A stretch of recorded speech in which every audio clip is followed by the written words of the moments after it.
just a disclaimer, I'm not going to talk about my health record. That's a whole can of worms I don't want to go into today. And it's not me that's making the decisions on that one. So what I am here today to talk to you about is the complex engagement strategies that we are implementing at the Brisbane North PHN. So my presentation is quite detailed, so I will be relying on my notes, so I do apologise. I won't be as interactive as some of the other speakers here today. So I am going to be using Slido though, so if you do have your phones handy, I will be kicking off my presentation right now with a question. So, what the bloody hell is a PHN? No one knows what it is, and I totally understand. So I do want you to just bring up your phones and use Slido and give me the first thought that came to your head when I asked that question. I'll give you a couple of minutes.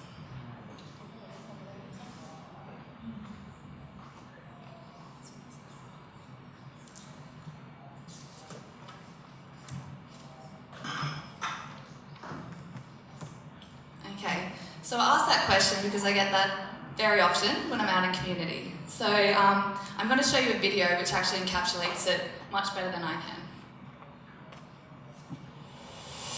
Who is Brisbane North PHN? Brisbane North PHN supports clinicians and communities in Brisbane's northern suburbs, Moreton Bay Regional Council and parts of Somerset Regional Council, with a population of over 900,000. We are one of 31 primary health networks across Australia.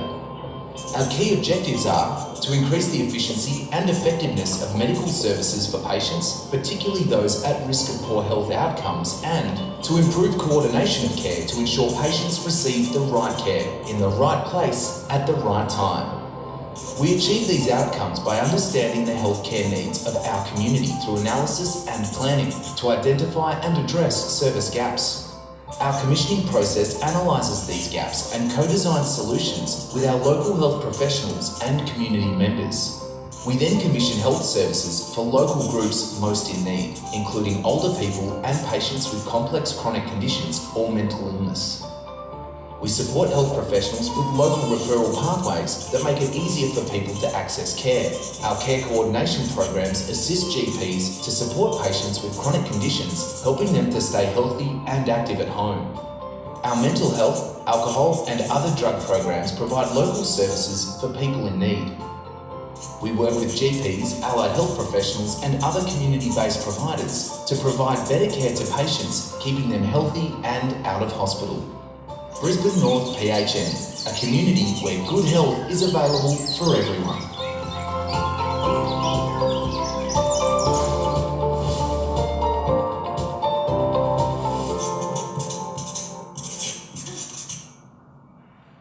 didn't know it ended like that. So as you can tell, we have quite a lot to do in the Brisbane North region, especially to improve health outcomes. So as discussed, these are the key health objectives that the PHN is tasked with, and I will frame the presentation around these 4 objectives, and that is identifying and understanding needs, co-designing solutions, delivering solutions, and integration and coordination. But before we get into that, I want to try and explain the system that is the Australian healthcare. We haven't got long enough to. It is complex. How long do we have? So I'll go through it very briefly here. So we've got the tiered, the orange here, which is your community, your GPs, your allied health pharmacy, and you've also got us, the primary health network. And then you go up to the secondary and tertiary hospitals, which is at the top of the tier, might I add. So you'll also see on the right-hand side, that's where the largest funding goes, which is aged care. What else do we have? GPs and hospitals, and your Medicare system. But also importantly in this diagram, the green and blue tiers represent the social determinants and preventative health behaviours which the PHN must understand and consider when determining needs and prioritising solutions for the local area. And probably most suitably, consumers, all the way outside the tiered diagram here. So they are really separated from the system. And it could be said that its placement is accurate, as it reflects most consumers' experience of navigating our healthcare system. If they are in a position where they have the education, the employment, and the family support, and they maintain a healthy lifestyle, they may be able to climb the mountain to reach the peak, which is in fact not where they want to be, but usually end up in hospital. This clearly shows the imbalance that the healthcare system in Australia is currently facing. With most of the government funding going towards hospital and acute care, health promotion and prevention can slip through the cracks, which means more people end up in hospital and cost the taxpayers more money. So, to put this into context, we are given $18 million a year to deliver mental health services in the Brisbane North region. We are trying to influence the system where we receive a minuscule amount compared to hospitals and the Medicare system. So they have over $300 million annually. Basically, it's set up for the consumer to fail. So this can often lead to stakeholders having much greater expectations on what the PHN can deliver, and what we are available in terms of funding and what we have influence over in this sector. So this is our utopia. How do we as PHNs help to create a system which places consumers and communities at the centre of the system and responds to their needs and aspirations? A system that engages consumers to understand what matters to them, provides access and a positive experience that allows consumers to access data and knowledge not only about their care, but about the system and how it is performing, but more importantly, allows the consumers and communities who are impacted by the system to make decisions about the system. I will go through many examples throughout this presentation, but firstly, you would think this would be really simple, just a stakeholder mapping exercise. It's really not. So as we've heard today, with the systems thinking that Christina touched on with the vacuum, we're a minuscule piece of dust in this massive player that is the Australian healthcare system. So before we get into that, I will just touch on some of our stakeholders.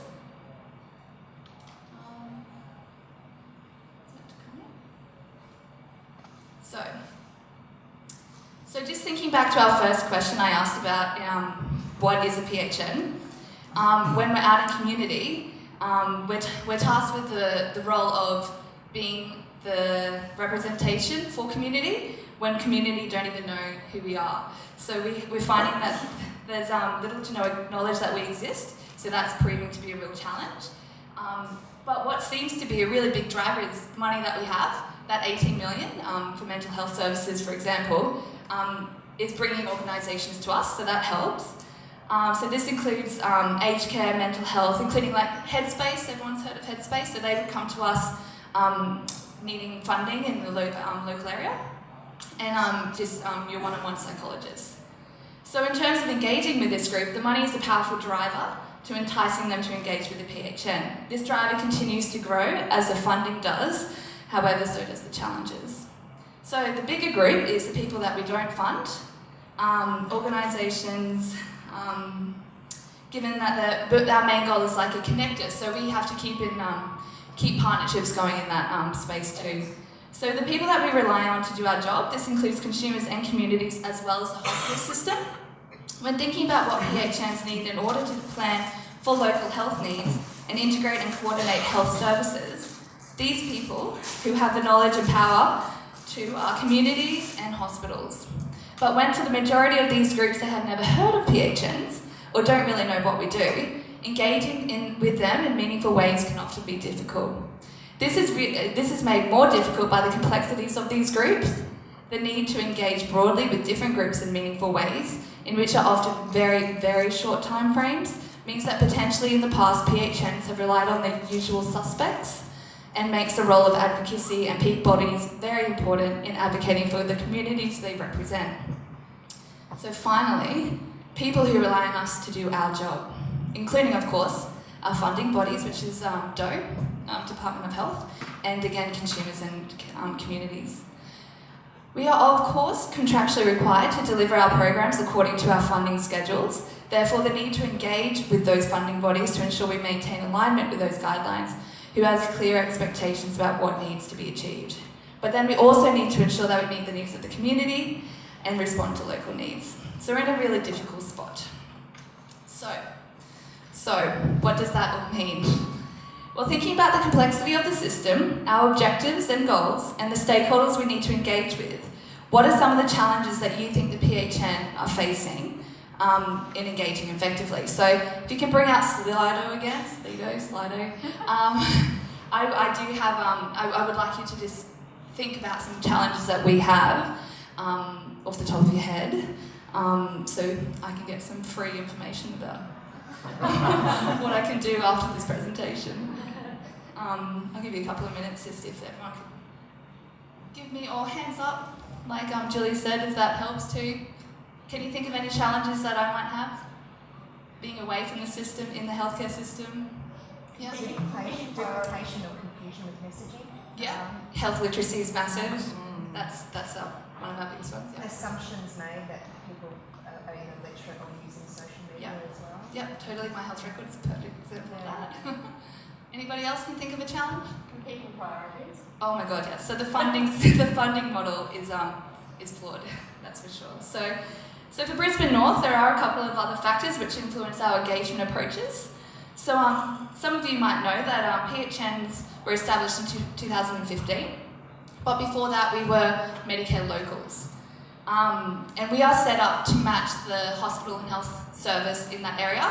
Luckily we're with Metro North and we follow the same boundaries, which means that we have established relationships with the HHS and are able to work collaboratively on projects.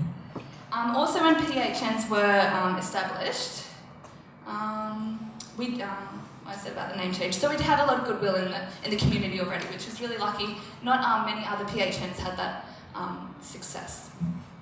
It is also worth mentioning here that we used to be more community and consumer facing, so going out to events, doing more of that, but there's been a shift in priorities from the Medicare locals to PHNs where we rely on peak bodies to give us that information, which has proved to have its own challenges again. So let's look at some of the examples over the last 3 years that I can tell you have put the consumer back in the framework.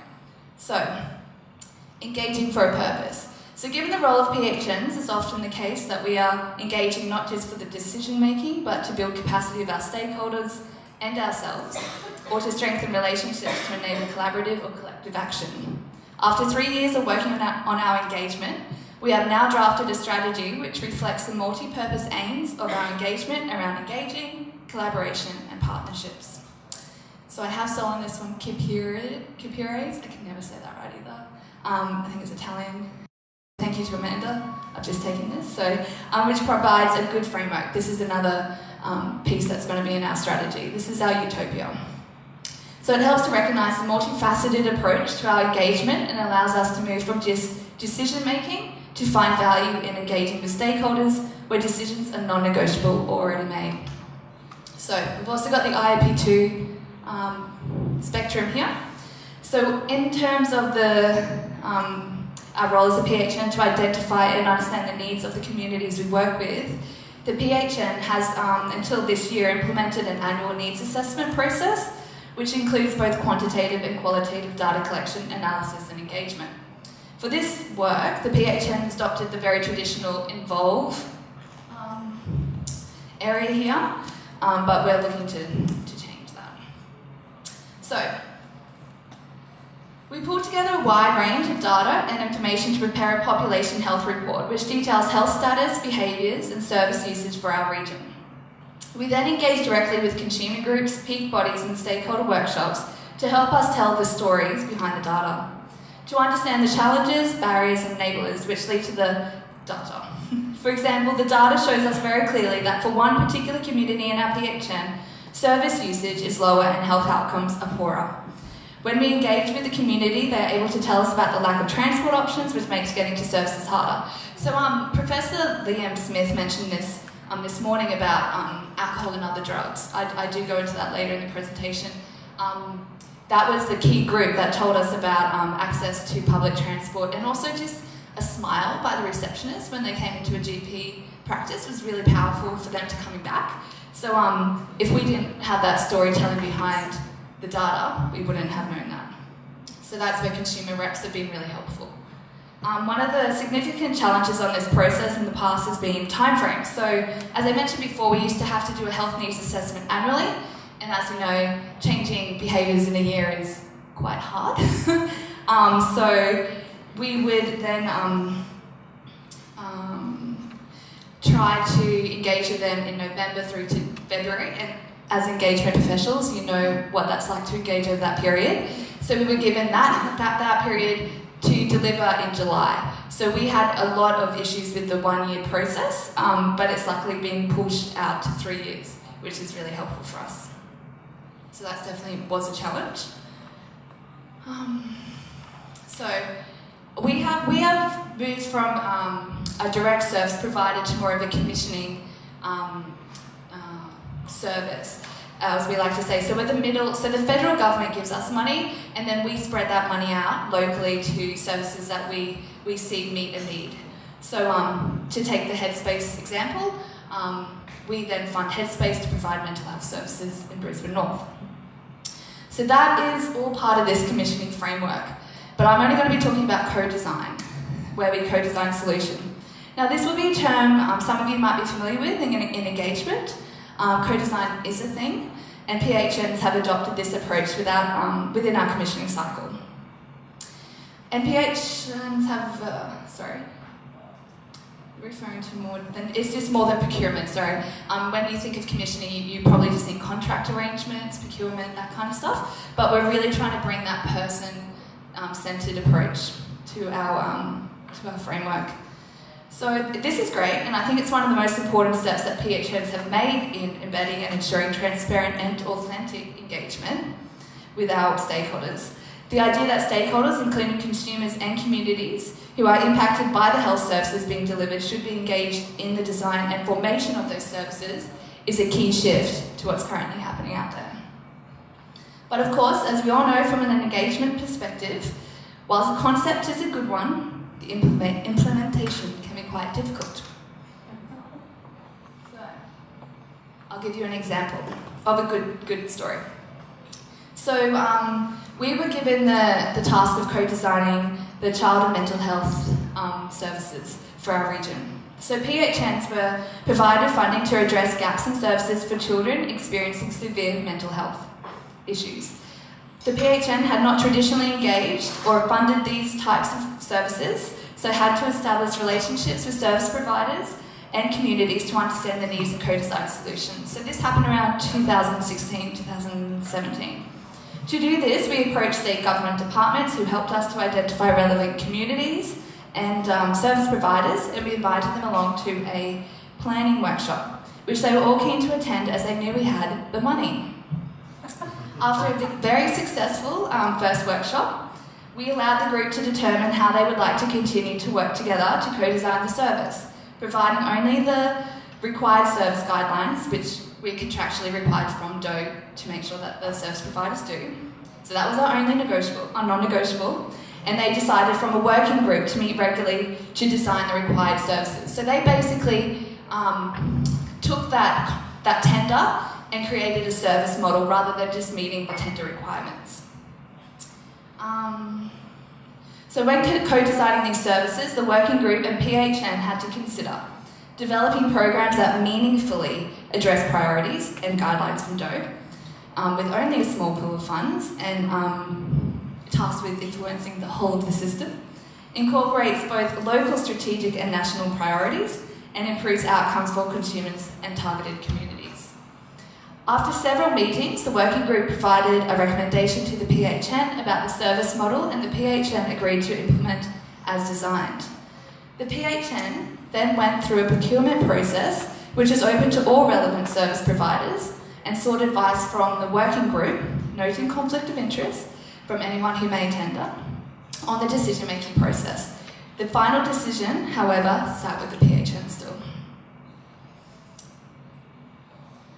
Okay, so the service has now been commissioned for almost 2 years, and the working group still meets regularly, and they are now more of a partnership group to inform future child and youth mental health planning. The working group includes both consumer and carer representation.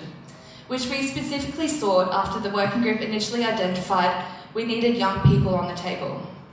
And the consumer rep is supported financially, so some behaviour change concepts there. It has worked in our favour, so that's a good thing. But also through a one-on-one peer relationship with the PHN consumer and peer support worker. The PHN has established a peer participation in mental health service network which supports consumer and carer representation across all of our mental health services and AOD services too. This network is tasked specifically with building consumer and service provider capacity to engage effectively. So you can see there on the bottom all the things that feed into that network. So another example is our alcohol and other drugs model of care. So for people with alcohol and drug misuse issues, there was an identified need in our area. So we then went out to tender to service providers who may be able to help us to get better health outcomes.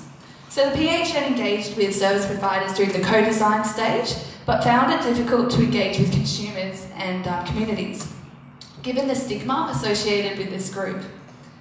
Working closely with the peak advocacy group QNATA, we invested time working with consumers to help them to understand the role of the PHN. I just want to reiterate that you have to give it time. That's something that it's been told of many times on today. And the need for consumers to be involved and engaged in service planning.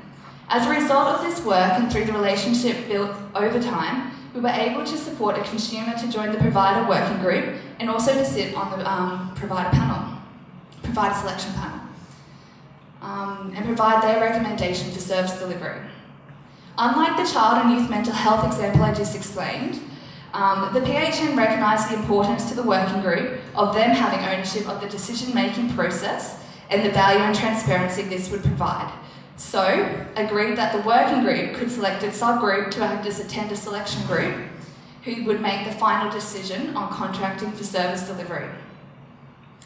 The involvement of the consumer representation received great feedback through the working group and highlighted the value consumers who have service experience can bring to this type of work.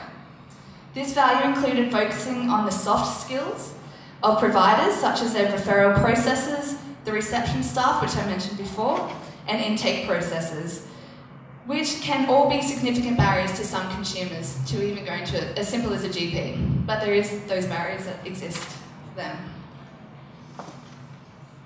So, one more example, guys. So, healthy at home. So, another approach to engagement with which the PHN has adopted is given our existing social capital from being a Medicare local to becoming a PHN, our Healthy at Home consortium is a great example of how relationships we have built over time led to greater levels of trust, goodwill, and innovation in how we commission our services.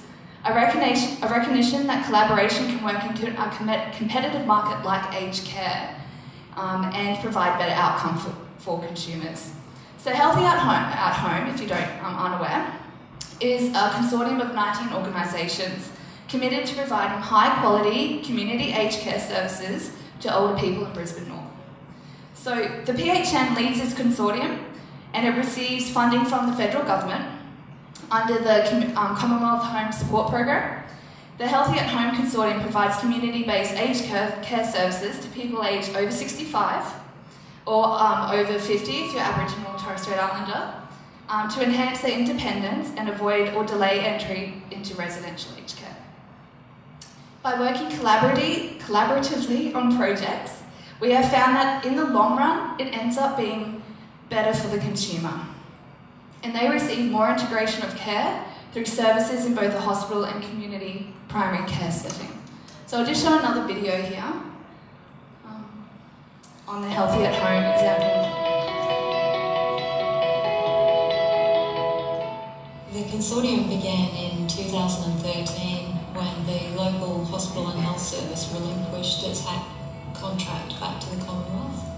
And there were some 4,000 clients associated with that contract. So some of the consortium original members were organisations that came to us and asked us to form a collaborative so that they could actually bid for those services. One of the things I think that came out early in the piece was that we didn't want to just do the same thing as was done before. We had this real commitment that we were going to overachieve. It gave us the capacity to be part of the collective approach to tendering, which was fantastic. But I also think that we all collectively started to look at the greater good. Coming into the consortium, we basically realised that every service provider has so much to offer, which we were not aware of. We found out a lot more about each other. We realised that the clients were able to benefit a lot more. So we put together a group based on their philosophy around service delivery, being very client-centred, that they were able to deliver to special needs groups, that there was good geographical coverage of our region, and also that they were very willing to collaborate and open to sharing information amongst each other in what is traditionally a very competitive sector. I think each service provider has something different to offer. I think that's the consortium model. I think is one that works successfully.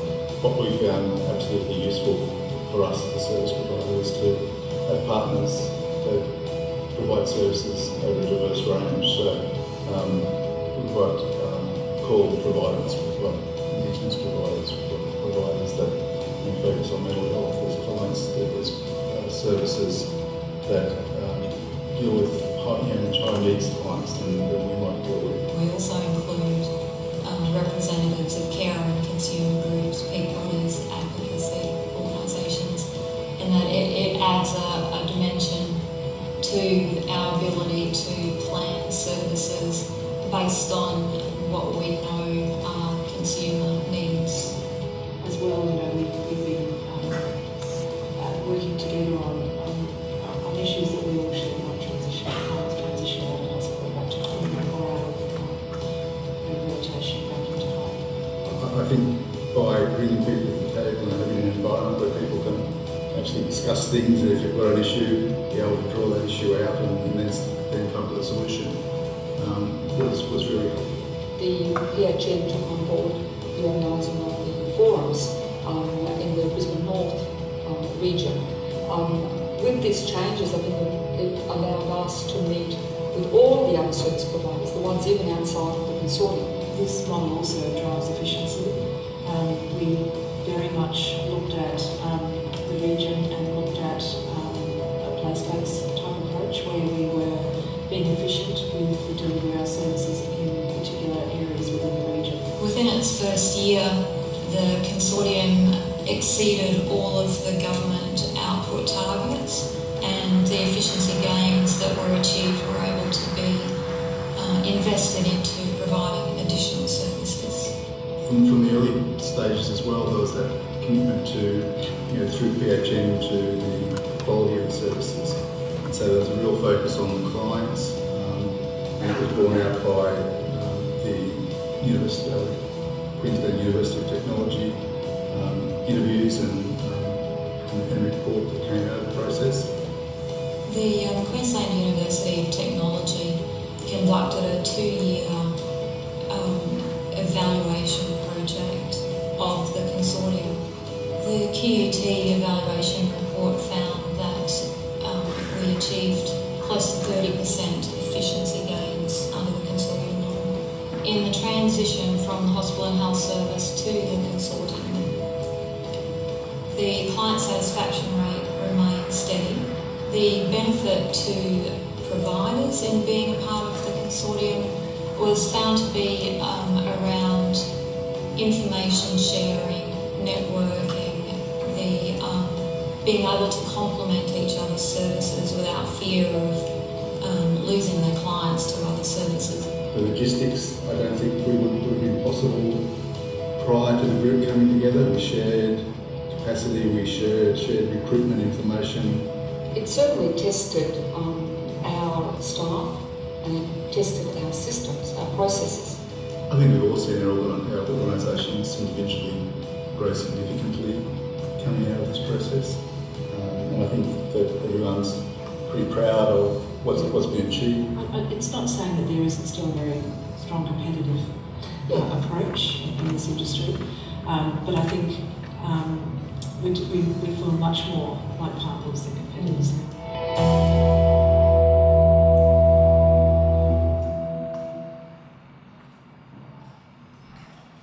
So our Healthy at Home consortium really is a great example of where people came to the table and took their own personal agendas out. So some good feedback and results in that space. So back to this model. So I've shared a few examples of our different approaches, and I hope I haven't bored you too much. The healthcare industry is quite dry, so I get that. And the ways that the PHN has engaged with the sector to achieve outcomes. So what I've tried to demonstrate is that, like all of our engagement, we need to use different tools to meet the specific situation and objectives we are working with, but also that we need to look beyond traditional views of engagement, so that spectrum. We use it at times, but we're trying to look outside the box. From a project-based focus to a relationship-based focus, which is all of those examples are of relationships, and how we are navigating a very complex system.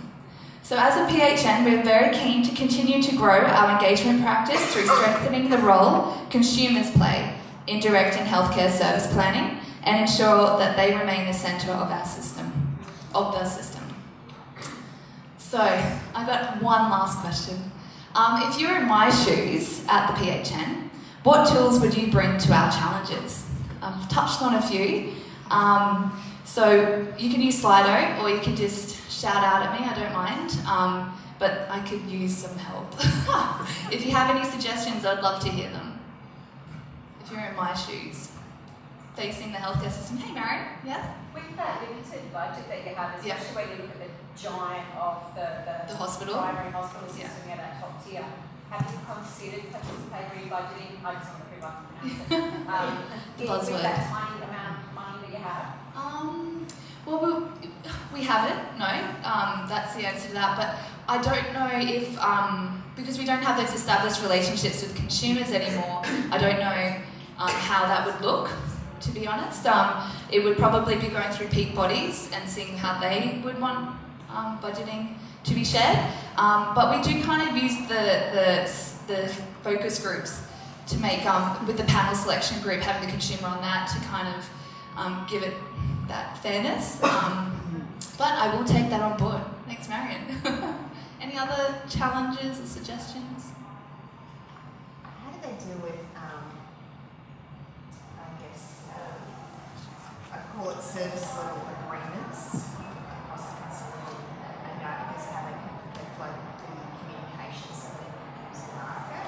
Like, with the communication protocols that they set up, or governance, what they do in terms of the communication channels for the customer journey, whether they went to a clinic and then went to a centre. For the consumer reps, do you mean?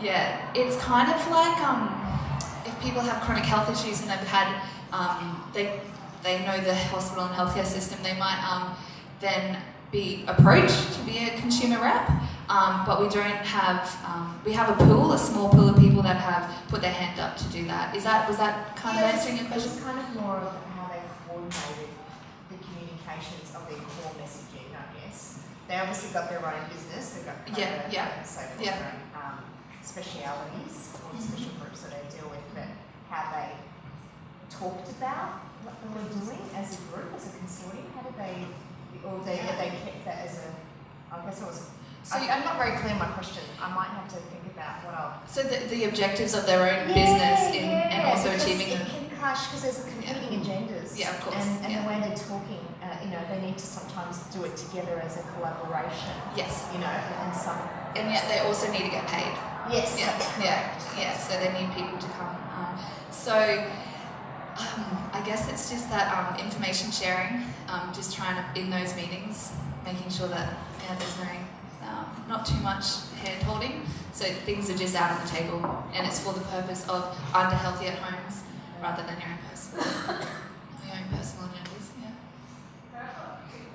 Okay, I'll try. I can see that you've been and engaging with service providers and consumers in designing. How do you evaluate individual consumers' participation, and what training orientation do you offer them to be able to co-design their spaces given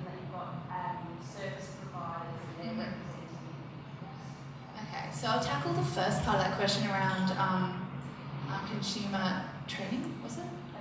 Evaluation. So part of the commissioning cycle only touched on the co-design, but the last stage of that is assess and evaluate.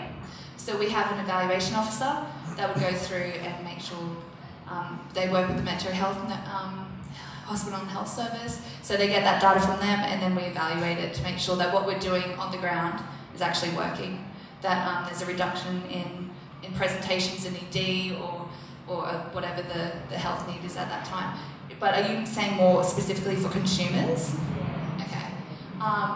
It's hard. We just rely on data from our peak bodies, so that would be the dialogue that we have. I meant more likely to be co-design process, and then how they felt, where they participated, they performed enough, like those types of things around. Usually the consumer reps are quite knowledgeable. They have quite a high rate of health literacy because they've probably got chronic health issues, so they've been through the system for a while and know the system. So yes, we don't get people being a consumer rep if they don't have that knowledge, but we do provide journey mapping training and other ways for our consumers to feel that they have the capacity to input in that process. Yeah. So, yeah. So in the services agreement, you say that you're procuring these services, and do you have built into those services agreements that these organisations have to have an established consumer engagement plan and then measuring patient-centred care on an ongoing basis? Well, the consumer engagement plan stands with us, so we're the ones that would have the consumers. Oh, sorry, you mean the peak bodies? So when it comes to service delivery, ensuring that they're measuring patient-centred care and they're actually still having that as part of an ongoing process. Yeah, that's actually really interesting. I'm actually tasked with how they would report back incidents that have occurred if we're funding them as a service provider. So there might be a complaint with Headspace, and do we know about it because we're just funding them for a small part of the whole business? So that's a whole nother. That's clinical governance that we that's a whole. I can't answer that at the moment. Sorry, I'm still working through it. Yeah. Can you talk a little bit more about? Am I done with questions? That's right. One more. Yeah. Can you talk a little bit more about the ways that you identify who is the community? Yeah, sure. And how you get consumer reps, etc., from communities, and also how you might actually go out into the community to collect information and inform. Yeah. So we don't do as much of that as we used to. We used to be out in the community a lot more. So our profile was a lot. People knew what a PHN was. Now we, like I said before, we just rely on the peak bodies. But the best example is My Health Record. I'm just going out to events and informing people. That would be the main way that we get that message out there. We've got newsletters, website, all that kind of stuff. And what was the first part of that question? Sorry. How do you identify? How do I do it? So we use health information data. So we rely on census data, we rely on data provided us from DOE, Queensland Health, those data channels. Got a data information officer who does all that stuff. Thanks, Julia. Cool. Thank you so much. Round of applause, please. Good afternoon, everyone. Thank you so much for choosing to come to our presentation this afternoon. At the end of the day, it's a pretty tough gig, so thank you. This afternoon, Paul and I are going to collaboratively present to you three main topics. So, as Julia mentioned, contamination is an emerging area and rapidly changing area that for communication and engagement practitioners you may or may not be even aware of. So, can I just check in with the room? Who's worked on contamination projects here? Hey, my people! All right, that's good to know. So first up, Paul's going to cover off on contamination, what it's about, how the sector's grown, and talk about briefly the environmental investigation process, which would be particularly good for people who have not worked on contamination projects. And then we're going to share some stories with you about our journey, the journey of PFAS and many other types of contamination. And then we'll cover off the session with some practical tips, a selection of things to consider if you are working on a contamination project as a stakeholder and communication practitioner, some of which may be familiar to people in the room, but hopefully you'll all take away something new. Okay, over to you, Paul. Just fire the next slide, please. Oh, do you want to go back? Okay. Thanks, Sharon. As you can see, I'm not here to bring depth to the proceedings, I'm here to give height. As the kind introduction said, I'm a nerd. I've got two jobs here this afternoon. One is to talk about contaminated land investigation, but it's also to give you some insight into the kind of people you might be working or collaborating with in delivering community engagement around contamination projects.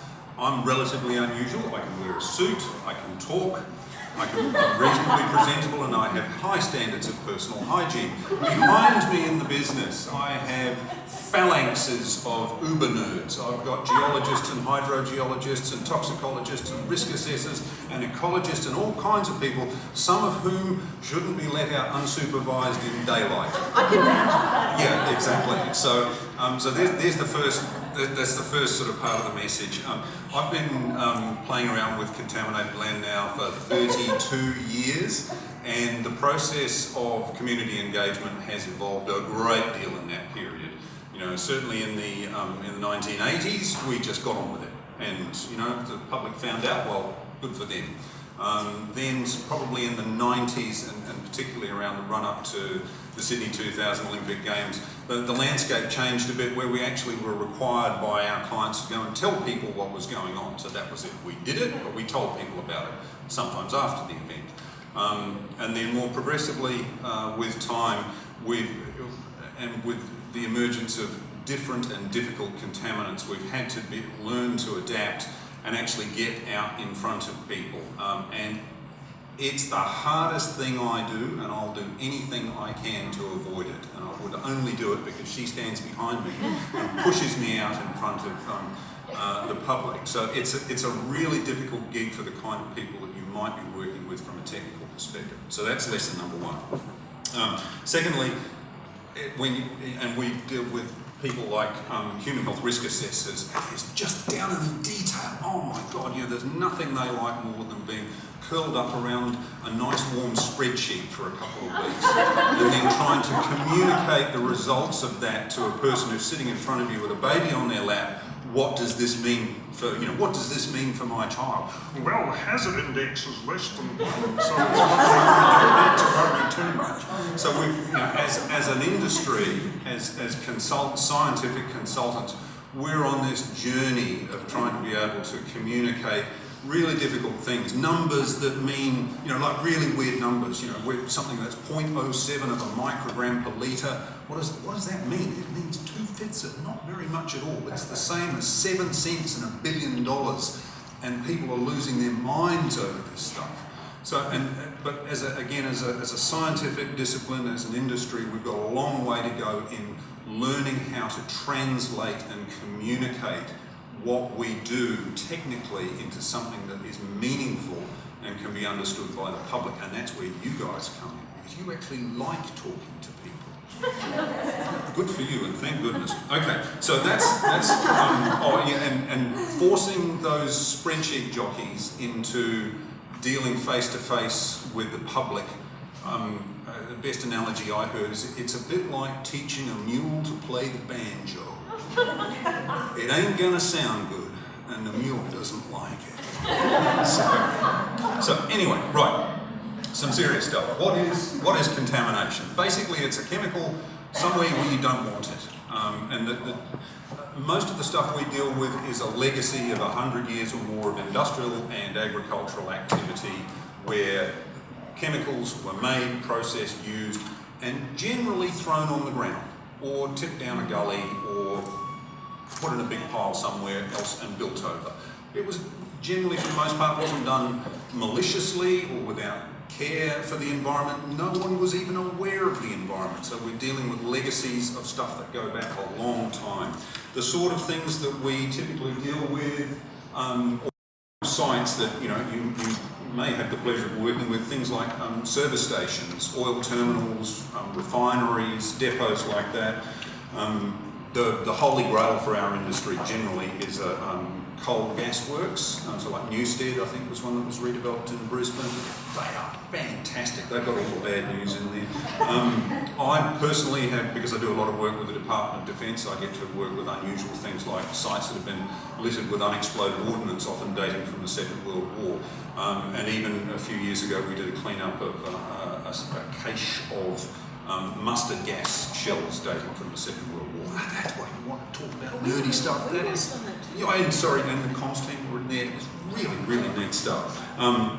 But more recently, as some of you may have heard, we've got this subject of per and polyfluoroalkyl substances. And yes, there will be a multi-choice question at the end to see whether you're paying attention. So I'll go through that. But I guess the normal kind of substance, the normal contaminants that we deal with are things like petroleum hydrocarbons, so oil, grease, petrol, kerosene, diesel, asbestos, polychlorinated biphenyls, so PCBs, the things that are in electrical substations, heavy metals like copper, lead, zinc, cadmium, chromium, nickel, arsenic, mercury, pesticides like DDT, aldrin and dieldrin, tarry products like polycyclic aromatic hydrocarbons. There's lots and lots and lots of lovely cool stuff. But PFAS is a new one, and I'll give you a short lesson on that shortly. So, coming back to the theme of this session, which is emerging areas of engagement, to my astonishment, the contaminated sites business has just continued to grow and grow and grow for the last 30 years. I confidently expected to peter out after the 2000 Olympics. Boy, was I wrong, and I'm still doing it, and we keep finding new things to get excited about. So, even in 2013, the Fin Review talked about a 140% increase in the market since the 1990s. I reckon it's probably gone up 50% in the last 5 years. It's just out of control. And there's a research organisation called the CRC CARE, the Cooperative Research Centre CARE, recently estimated they think that there are at least 160,000 contaminated sites in Australia, up from an estimated 60,000 sites in 1990. And I guess that the reason we're all talking here today, the big change that's happened, certainly in my experience in the last 5 years, is the level of community engagement that is expected when you undertake one of these projects properly. So, and the evolution of social media means that things that used to have time to think about and deal with now happen very quickly. So push the yes, please. Okay, so I'll take way too long, so I'll just do this quickly. The process we follow is it's typically a 5-step investigation process, and it starts with when we identify a site or someone asks, does this site have a problem?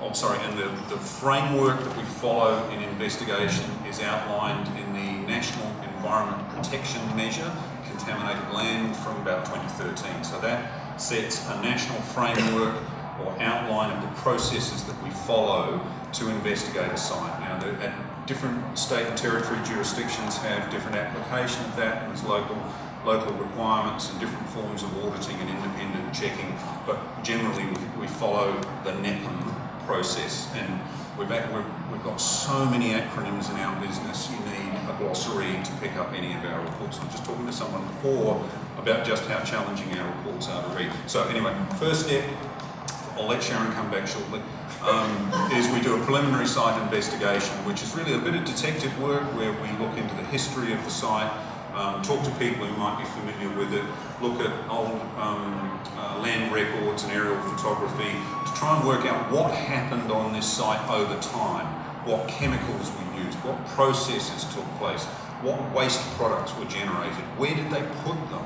And you might have had a succession of uses in old inner urban industrial sites, so you might have had a tannery followed by a metal foundry followed by a dry cleaners, and each of them would have left a legacy of contamination and different sorts that behave in different ways.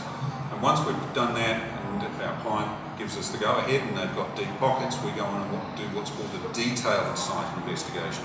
And that's where we actually start taking samples. We characterise the site, so using that historical review as a guide, our detective work, we then go in and start doing a time team excavation investigation type thing. So we install groundwater monitoring wells, we collect groundwater samples, soil samples, sediment samples, it might be samples of hazardous building materials. We, depending on the nature and extent of contamination, we might sample vegetation, fruit, vegetables, fish, all sorts of things.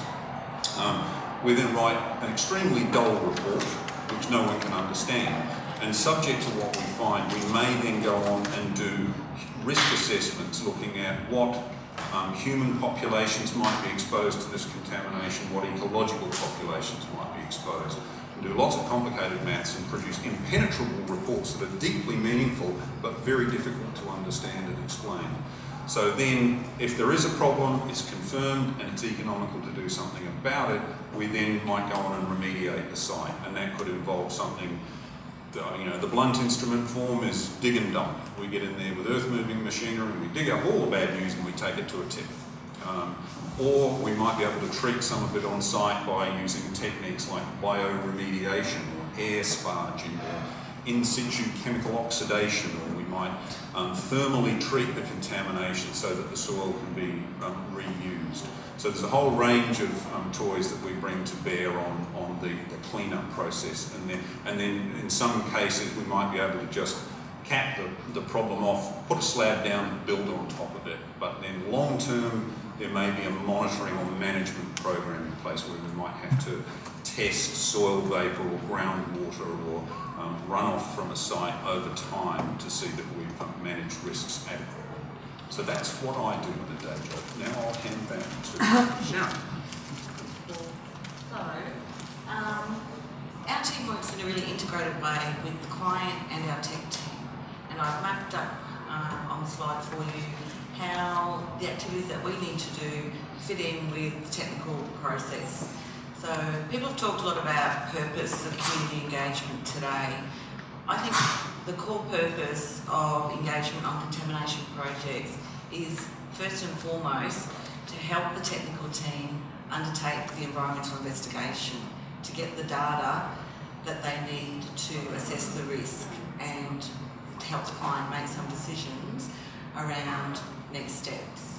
So that's not particularly exciting or strategic or sexy, but I think new practitioners who come to contamination are looking to the broader social issues, the reputation issues. They're important, but ultimately the client makes those decisions. Your core work, the way you get the client's trust, the way you get the tech team's trust is to do this basic core work, do it well, and succeed in getting those tech teams onto those properties, getting the wells in, getting the data, explaining to the community in plain English what the investigation's about, how long is it going to take, when will I get the results.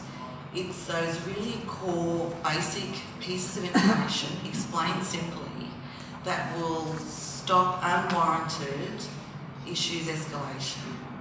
That's what you don't want, because guess what?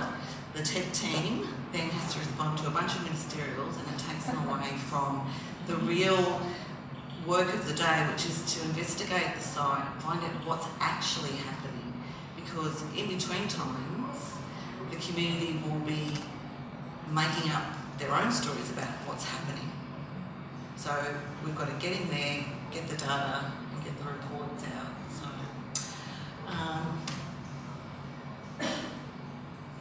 yeah. So anyway, you can have a read through. So that's my take on what I think our key purpose is. Right. I'll just echo that, going back to my somewhat facetious comments about the nature of technical specialists in the contaminated land area. Some of them have spectacular abilities to collaborate, particularly with landowners and farms and the like. Some of them don't. And the last thing we want is well-meaning but emotionally, communicationally incompetent people going out trying to secure access to a site from a community member who may already be very stressed and concerned. So it's not for amateurs, and that's why I work with people like Sharon. So we're going to move on to some key stories around PFAS projects in particular. So while we do a lot of work for defence around PFAS projects, we do work for other clients as well. So do you think you need to cover off on PFAS again? Oh, yes. Yeah, okay. We're going to talk more about PFAS and the issue, and then we'll get into some more of the actual things that have happened on the projects, which I think you're going to be really interested in. But Sorry, I won't take up the whole afternoon, but this is the contaminant du jour, PFAS, per and polyfluoroalkyl substances. That will be in the multi-choice later. Unless you've been living under a rock for a while, this stuff has just gone off like a frog in a sock for our industry for the last, well, certainly 5 years. I hadn't even heard of this stuff 10 years ago. We weren't even able to analyse it commercially in a laboratory until 2009. So that's how, relatively speaking, this stuff is very new. All the other contaminants that I mentioned before, the heavy metals, the asbestos, pesticides, we've understood that stuff chemically, we understand its toxicology, we understand its behaviour in the environment, we know where to look for it, we know how to manage it, we know how to treat it, because it's been around in some cases for millennia. This stuff, we didn't really, apart from a few very nerdy colleagues of mine who've been banging the drum for a long time, we really didn't know much about this. And as a consequence, when initial discoveries were made, collectively it was a big shrug of the shoulders. Oh, this is interesting. I wonder where it's gone and what to do next. So I'll just give you a little bit of background as to why it's been such a confusing story. PFAS, per and polyfluoroalkyl substances, is actually a group of chemicals. There are probably thousands of individual chemicals. They were developed from the 1950s. They're produced by the process of electrochemically fluorinating long-chain carbon molecules. The key attributes of these chemicals is that they are very, very tough chemicals. They're resistant to oil, to grease, to heat, to water, and as a consequence, they've turned up in literally thousands of products, and your homes are full of them. The sort of stuff that they've been used in include things like shampoos, 3M Scotch Guard, carpet coatings, fabric conditioner products, paints, insect baits that's used in the manufacture of Teflon non-stick cookware. I think the single largest volumetric use of these chemicals globally has been in food packaging. So next time someone talks about, there's cancer causing stuff, well, yeah, it's been food packaging for decades. So the waxy liner on microwave popcorn bags and on the waxy lining in, say, pizza boxes, they're all forms of PFAS chemicals. Where we've kind of come unstuck with this stuff, and why is it of concern environmentally? Well, it's just bulletproof. They were designed to be tough, and they really work, that they don't break down. And as a consequence, they get into the water, it's dumped, the biggest problematic use from our point of view is its use in firefighting foam. This stuff is really, really good and much better than the foams that we used previously, and so it immediately became a global standard to use fluorinated firefighting foams. They use loads of this stuff. Gets into the soil, gets into the groundwater, gets into rivers, gets into the food chain, and unlike the other contaminants I talked about, this stuff gets up and goes for miles, and I mean literally miles, and then it gets into rivers and it goes for hundreds of kilometres. So we're at the point now where polar bears in the Arctic, you sample their tissues, there's PFAS in polar bears, it's in Arctic foxes, it's in fish in the middle of the Atlantic, it's in oceanic plankton. And fun fact, every single one of you in this room, by virtue of living in an advanced society, you had detectable concentrations of PFAS in your blood, probably from when you were born, as well as from breathing in house dust with 3M Scotch Guard and frying eggs in frying pans with PFAS in it. So this stuff is everywhere. So there's the good news. And when we investigate these sites, and these are, in some cases, these defence facilities, these are huge investigations that have run for years and we've got thousands and thousands of samples. We look for and we find PFAS in soil, in sediment, in surface water, in groundwater, in concrete. We find it in people's green leafy vegetables. We don't find it in their fruit.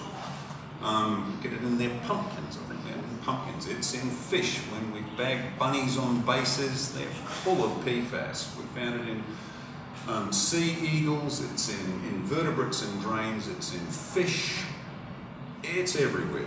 It really, so this is what makes it different to every other contaminant we normally deal with. It goes for miles, and where you have the right hydrogeological conditions, we get these huge plumes of groundwater contamination, which affect thousands of properties. Thousands. In the case of Oakey, it's 4,000 properties. Williamtown, I'm not sure, it's a 50 square kilometre area which is under management as a consequence of this stuff. So that's what makes PFAS different from a community perspective. It's because unlike any other contaminant, it leaves the site where it's used and goes everywhere. So I think that's enough. Oh, yeah, sorry, and then... But there's no proven... Oh, yes, sorry, really important point. Again, like the other contaminants, we understand the toxicology well. We know that lead's bad for kids, affects their brain development. We know asbestos, long-term chronic exposure will give you lung disease. We know that benzene is carcinogenic. We don't really know what the long-term impact of PFAS exposure is. There are mixed studies. Some suggest it might be a problem, some suggest it might not. So we're really in a situation where we can't give advice. And that's really difficult. For us, I'd love to be able to say, oh, this is definitely bad for you. Well, actually, it wouldn't be great news, but at least we'd have an answer. Whereas now we know the stuff, yes, you've definitely been exposed, but we don't know what's next. So just in terms of the scale of the issue, there's more than 90 sites being investigated in Australia at the moment. There are, we're doing sort of hundreds through AECOM in the US. Globally, there'll be thousands of these. Basically, everywhere that there was intense use of firefighting foam, so military airfields in particular, civilian airfields, fire training centres, also used heavily in electroplating. Landfills end up as a repository for this stuff. So we're just at the beginning of the journey of understanding what sites are affected, where this stuff has got to, and ultimately what the health and environmental effects are. And one of the other challenges we have is that we don't have a good toolbox of remediation techniques yet. There's a lot of work is going into it and it's improving rapidly, but again, we don't have this, if it was a DDT affected site, I could tell you straight away a catalogue of what we know what works. With this stuff, it's like we're running lots of trials. Sorry, Sharon. No, you click. Now back to the consequences. So at each different site, we've experienced a range of reactions, both positive and negative. Existing activated community groups have reactivated and energised around the contamination issue. Most recently, in recent times, there's a new national action group called the Coalition Against PFAS. There have been several class actions mounted and likely to be more as more sites come on board. People have marched on Parliament House, they've protested loudly and strongly, held a Red Ribbon Day, posted madly on social media, really lobbied politicians. They've been very vocal, demanding that the government buy them back. They want to get out of their properties acquired. So that's been the negative, and surprisingly there has been the positive reactions in terms of people love their communities and they get mad about their community pride being smashed. They still think their place is a good place to live and rallies have actually been held, you know, to remind people this is still a good community. We've got a problem, but this is still a great place to live. I think for me, the way I've come to try and make an analogy for people coming onto contamination, particularly PFAS projects, is they're different to infrastructure projects. You need a different mindset. People are moving through, in and out, backwards and forwards through the stages of grief. I think that really, for me, explains the different mindsets. Because people say, oh, how is it different? You are dealing with people who go through those stages of being shocked. They're in denial. They feel like, rightly or wrongly, that the wrong that's been done to them is that everything that they've worked for in their life is gone, is lost, and they have nothing, and they have no power. Yeah, that's next. Sorry. And the obvious one is anger, because you see that in the media. People get angry and vocalise that anger. Again, it's about feeling like they've got no power and that they have no choices. People get into bargaining with you. They want you to buy them out. They won't let you on their land because it makes, you know, if you install a monitoring well, you're going to make my property look contaminated. No one's going to buy it. It's going to devalue my property. And most concerningly, and I'm smiling, people become really depressed. They're stressed, long-term stressed, real or perceive what the risk is. They're feeling it every day. They wake up and think about it. And I do know about the PHN because they come to our community information sessions and they assist people with mental health issues and long-term stress. And some people, they do come to a sense of acceptance. It doesn't mean that they think it's okay and that they're not worried, but it becomes a new normal. So they stop drinking more water, they stop watering their vegetables, they get connected to town water, and the exposure pathways are gone. So for those people, they're more likely to reach a level of acceptance. However, they can quickly go back to anger, depression, and all those issues, all those emotions in one day sometimes. So just to bring that point to life, I'm just going to try and play this little video, which is actually of some community members speaking on Four Corners. It only goes for a minute. Can you see that?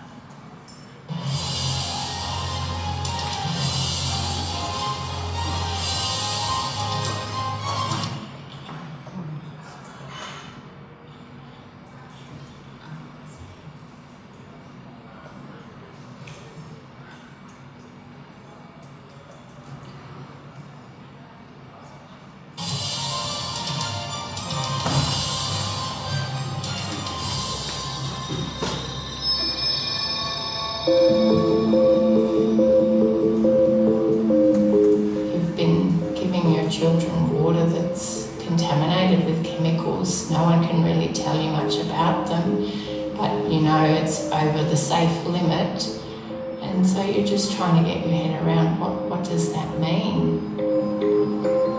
They told us, don't be alarmed, this is the new asbestos. Those words exactly. And that meant the new asbestos, don't drink the water, and more or less we'll get back to you on everything else. When you look at the train of documents and the history, they knew quite a lot of information about the chemical. They knew it was a risk, they knew it was leaving the base. They delayed on taking action. That's just disgusting, really, isn't it? It feels a bit like we're collateral damage. It just really feels like our lives here really don't matter.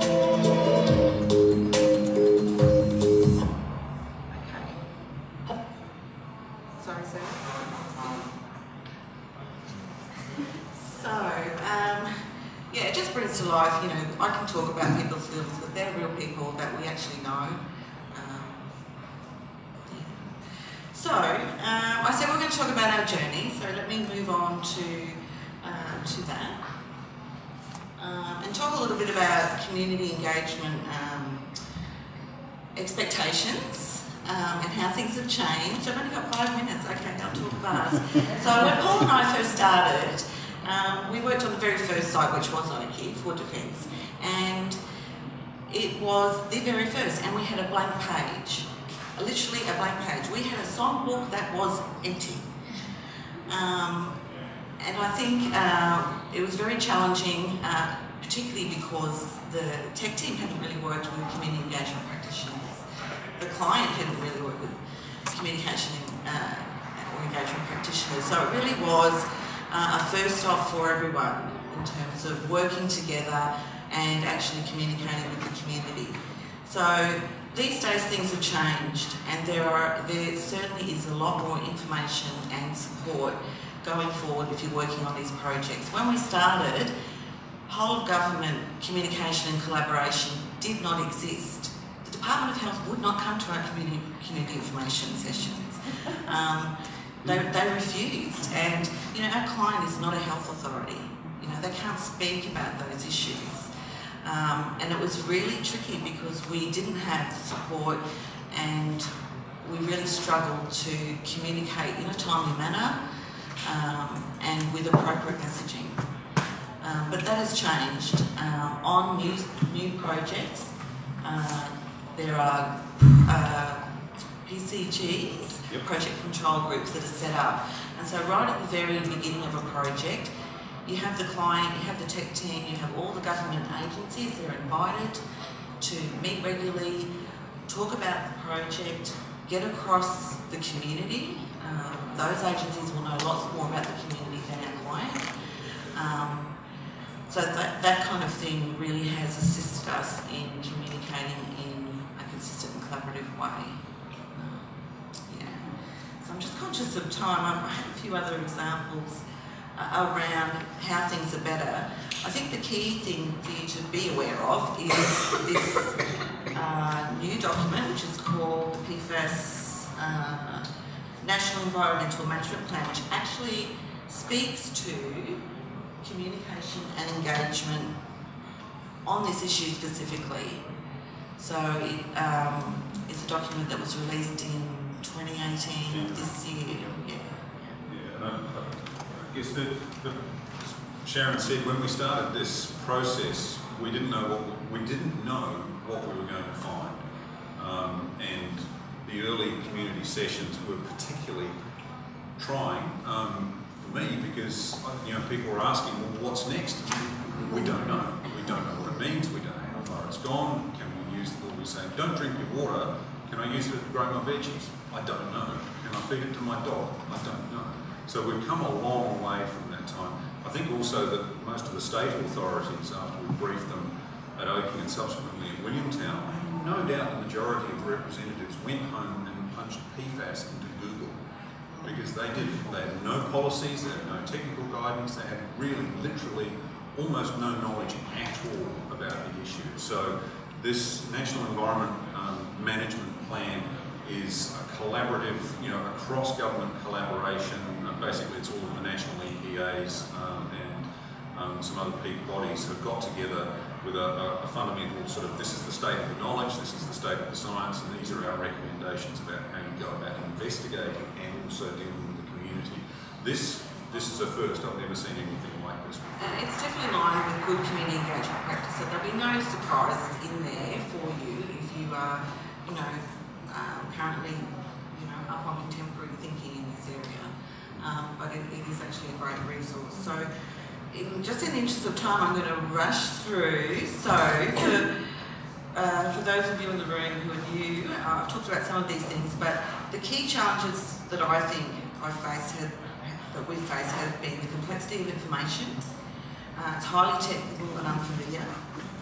Communicating about risk is really tricky, particularly when health risk assessors talk about low and acceptable risk. Low and acceptable risk. It makes me angry just saying it. Who says that? Who's made that decision for me? I'll decide what I think is low and acceptable.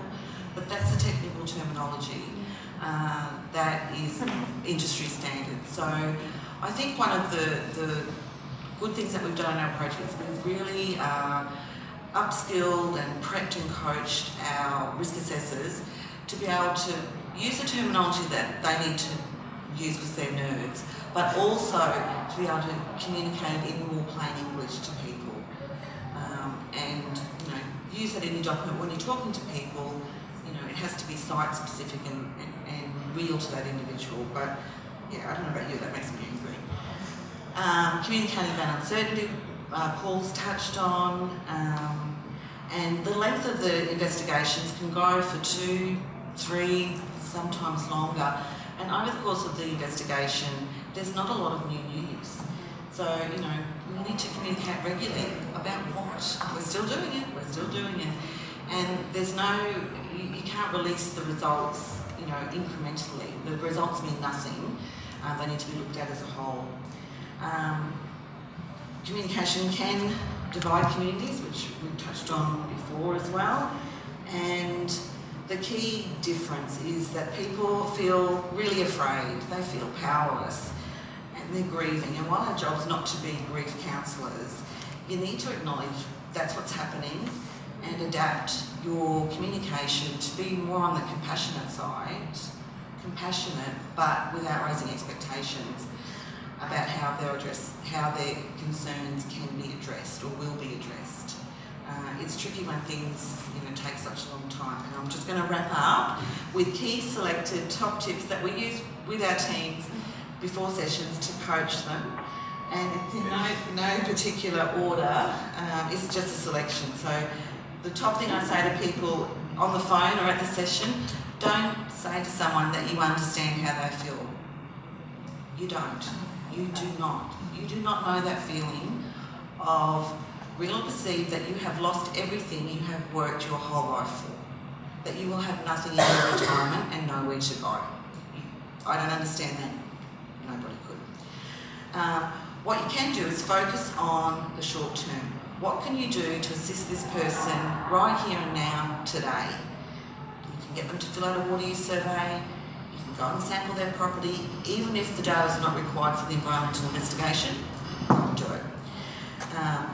You can refer them to now, not 5 years ago, to a range of support services that can assist them appropriately to their issue, whether it be health, property values, animals, environment, whatever. A key one, which is really hard for the tech team and us to do, is to listen, but don't feel compelled to fill up the gaps. Just listen, because these people, particularly at the beginning of an investigation, are processing a lot of new information. Letting them talk it out helps in that process. If you do not say you're going to bring them back, right? Because tomorrow you're not going to have any more new information than you do today. It's a skill, it's hard, it feels awkward and uncomfortable because we want to be helpful, right? But if you can practice that, it really does work. And most importantly, we need to care for ourselves, work with your teams to develop their emotional intelligence, resilience, talk about it, how are you feeling, find techniques when things get tough, because it's a lot of high emotion for people to take on. You need to leave it in the office and keep them focused on the purpose of the engagement, which I said before, rightly or wrongly, and I think it is to support the tech team, get the investigation done so people can get some answers. Thank you.